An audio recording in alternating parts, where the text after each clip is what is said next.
এটা যে একটা মানি প্ল্যান্টের গাছ সেটা কিন্তু আপনারা সকলেই বুঝতে পেরেছেন, কিন্তু এই মানি প্ল্যান্ট গাছের আর একটা নাম হচ্ছে পোথোস।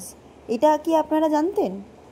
আরও একটা কথা, মানি প্ল্যান্ট গাছের বা পোথোসের অনেক রকম ভ্যারাইটি আছে, প্রায় 22টা ভ্যারাইটিস আছে।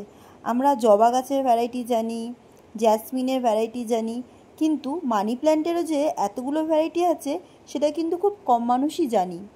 তো এখানে যে প্রথমে গাছটা দেখালাম সেটা হচ্ছে নিয়ন পোথোস, আর পরে যে ভ্যারিগেটেড পাতার মানি প্ল্যান্টটা দেখালাম সেটার নাম হচ্ছে এনজয় পোথোস। তো এটা আপনারা কারা কারা জানতেন আমাকে কমেন্ট করে জানাবেন। এবার দেখুন মাটিটাকে রেডি করে নিচ্ছি। প্রথমেই কিছুটা পোর্শন সাধারণ বাগানের মাটি, তার সাথে 20% বালি এবং কিছুটা গোবর সার মিশিয়ে নিয়েছি। মাটিটা ঝুরঝুরে করার জন্যই বালিটা মেশানো। আর এই যে মানি প্ল্যান্টের গাছ আমরা বেসিক্যালি ইনডোরে রাখি, তবে আউটডোরেও কিন্তু এই গাছটি ভীষণ ভালোভাবে গ্রো করে। এর আগে আমি এই মানি প্ল্যান্টের ভিডিও আপনাদের সাথে অলরেডি শেয়ার করেছি, সেটা কিন্তু গোল্ডেন পোথোস নামে পরিচিত।